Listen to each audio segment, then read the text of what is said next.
welcome to Abroad at Ease, where we travel the world in calm and ease. We talk about Grenada, the soft life, travel, and freedom to choose, and second residency and that passport to use. If any of these things sound like a vibe, please like, comment, and subscribe. So, I'm on this journey to learn more about Grenada's history and also give an update on what's going on with my Grenadian citizenship. And just to learn more, I figured while I'm learning, I might as well just go ahead and make a video so that I can come back to it and review it and learn more about the people of Grenada. So, in 1498, during the third voyage to the Americas, Christopher Columbus sighted the island that would later be known as Grenada. He first named it Concepcion, although the name Grenada eventually became common because Spanish sailors thought the island's mountainous landscapes resembled the Spanish city of Granada. So that is so interesting because anytime I tell people I'm from Grenada, my people are from Grenada, they immediately think of Granada. So that makes sense. So it was a misconception even back then. At the time, the island was already inhabited by indigenous peoples, including the Kalinago, the Carib people, who had migrated through the Lesser Antilles. So that's how we get the word Caribbean. These communities lived by fishing, farming, and trading with nearby islands. Despite Columbus's sighting, Spain did not successfully colonize Grenada, partly due to resistance from the Kalinago. My people fought back. Let's go, Kalinago people. And the island's lack of immediately exploitable gold resources.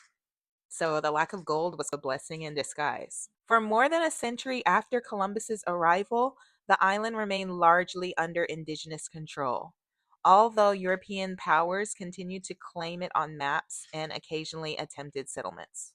All right, let me turn off. All right, I had to close my sliding glass door because it was just making way too much noise, y'all. So in 1650, the French settlers from the nearby colony of Martinique purchased the island from a French trading company and established a permanent settlement. So they were just selling islands like nobody's business. Wow, that is so crazy.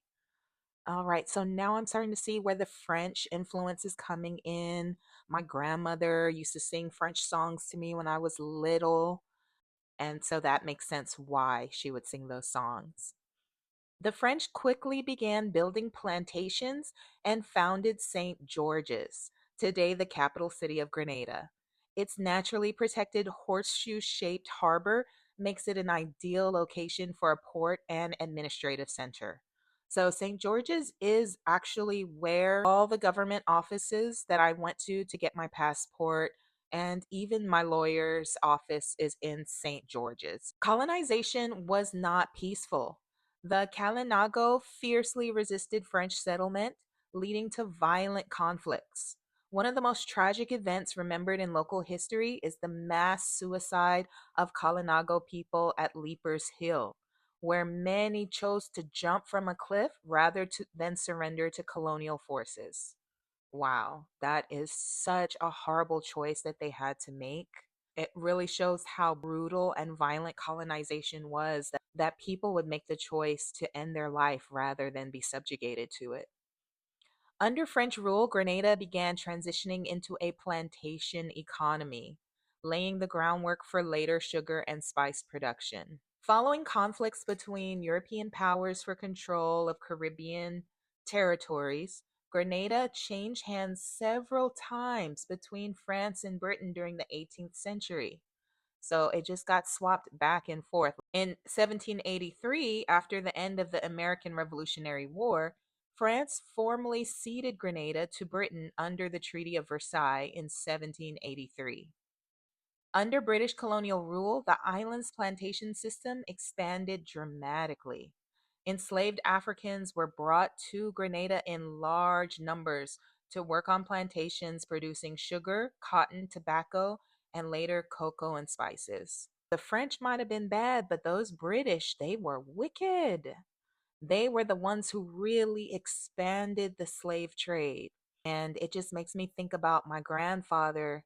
Even long after slavery was abolished, my grandfather still showed us grandkids his cutlass where he would cut down the sugar cane and he would talk about working on those sugarcane plantations. So just the hard work and the hard, brutal labor still continued after slavery was over. This period shaped the demographic and cultural foundations of modern Grenada. The majority of the island's population became people of African descent, and plantation agriculture dominated the economy. In 1795, a major uprising known as Phelan's Rebellion broke out against British rule. The rebellion was led by a guy named Julian Phelan, and he was a free mixed race plantation owner influenced by the ideals of the French Revolution, which promoted liberty and equality. So, as you know, the French Revolution was very violent, very bloody, and led to people's cappas getting detained. And so he was inspired. His dad was French and his mother was a free African. So he had that French revolutionary spirit in his blood. Phelan and his supporters, who were a mixture of free people of color, enslaved Africans, and French settlers loyal to revolutionary France, they all worked together to capture much of the island and control large areas for over a year. This reminds me of that movie with Matthew McConaughey called Free States of Jones or something like that. It was so good. It just goes to show what can happen when people put aside their differences and work together for everyone's liberation. He got enslaved Africans working together, free people, poor whites working together, all so they could build a community free. And it was so successful that I believe the British tried to tear it down. It just shows you when people band together and realize that it is the rich upper class that is taking advantage and manipulating everyone, things can get done.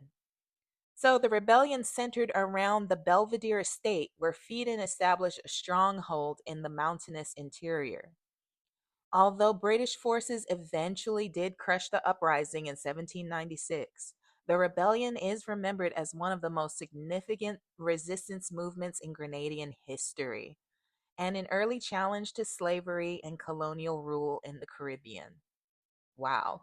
And with all great uprisings and rebellions, a lot of them are eventually crushed, but it gives other that spirit of we can try again. We can do this. Let's not give up. So what Phelan did was truly remarkable, and I'm just enjoying learning so much about my Grenadian heroes. This is so cool.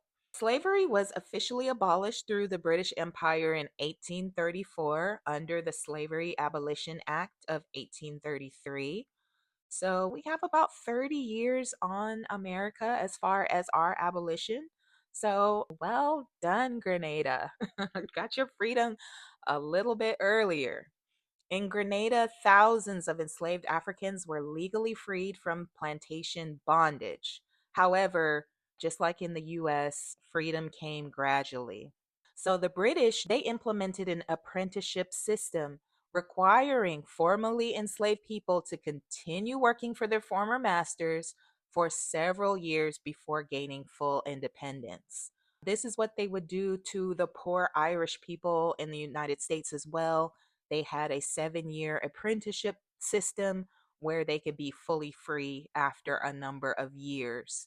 And we all know about Juneteenth, where a lot of slaves in Texas didn't even know they were free because no one told them until 2 years later.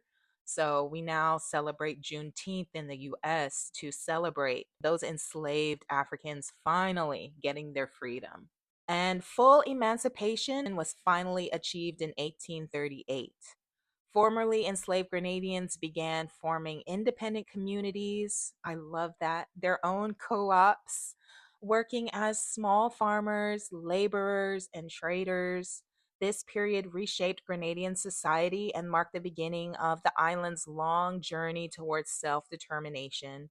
And I'm sure, just like with Black Wall Street, people tried to tear down what my people were building, but slowly and slowly, the country was heading towards being autonomous and sovereign. All right, well, I am going to stop there. I want to learn more about the history in another video. And I want to learn a little bit more about Phaedon. He sounds so cool. I want to learn more about him and the rebellion and what eventually led to the downfall of the rebellion. So I'm going to try to see if I can check out a book about Phaedon's rebellion and learn more about that. And as far as my Grenadian citizenship is coming along, I had to submit a couple of more documents because, again, every day things are changing on the island and they needed some more documentation, which I shipped over to them via FedEx. And they submitted my application about a month ago. It was before I went to Saudi Arabia. And the process takes about 3 to 6 months to become a full citizen. But my lawyers did tell me that my application was accepted and they are processing it now.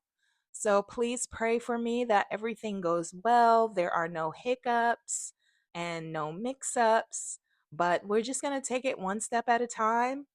The first time I made a video about Grenada was about a year ago on this channel, and my desire to, become a citizen and have that dual citizenship. So it's been quite a journey. I'm gonna just keep working towards my goal. And that's how I think everybody should be about what they want to do in their lives. Don't let the naysayers and the Debbie Downers and the doom and gloomers get in your way from your goals. Just keep trusting in God, moving forward, and then everything will work out exactly as it should. All right, thank you guys so much for listening. I will see you in the next video. Bye.